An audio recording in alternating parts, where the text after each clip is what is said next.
بسم الله الرحمن الرحيم سبح لله ما في السماوات وما في الأرض وهو العزيز الحكيم يا أيها الذين آمنوا لم تقولون ما لا تفعلون كبر مقتا عند الله أن تقولوا ما لا تفعلون إن الله يحب الذين يقاتلون في سبيله صفا كأنهم بنيان مرصوص وإذ قال موسى لقومه يا قوم لم تؤذونني وقد تعلمون أني رسول الله إليكم فلما زاغوا أزاغ الله قلوبهم والله لا يهدي القوم الفاسقين وإذ قال عيسى ابن مريم يا بني إسرائيل إني رسول الله إليكم مصدقا لما بين يدي من التوراة ومبشرا برسول يأتي من بعد اسمه أحمد فلما جاءهم بالبينات قالوا هذا سحر مبين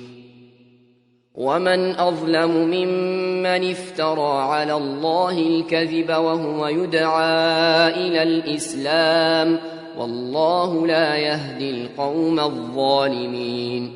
يريدون ليطفئوا نور الله بأفواههم والله متم نوره ولو كره الكافرون هو الذي أرسل رسوله بالهدى ودين الحق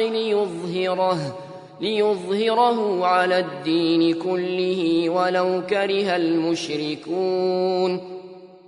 يا أيها الذين آمنوا هل أدلكم على تجارة تنجيكم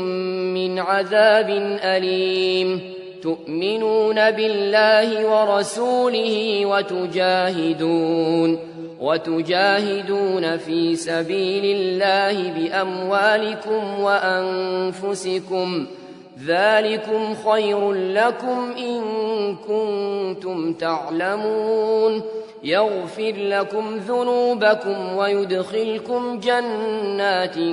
تجري من تحتها الأنهار ومساكن طيبة في جنات عدن ذلك الفوز العظيم وأخرى تحبونها نصر من الله وفتح قريب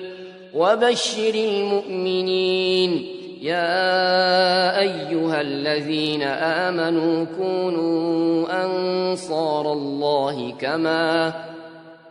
كما قال عيسى ابن مريم للحواريين من أنصاري إلى الله قال الحواريون نحن أنصار الله فآمنوا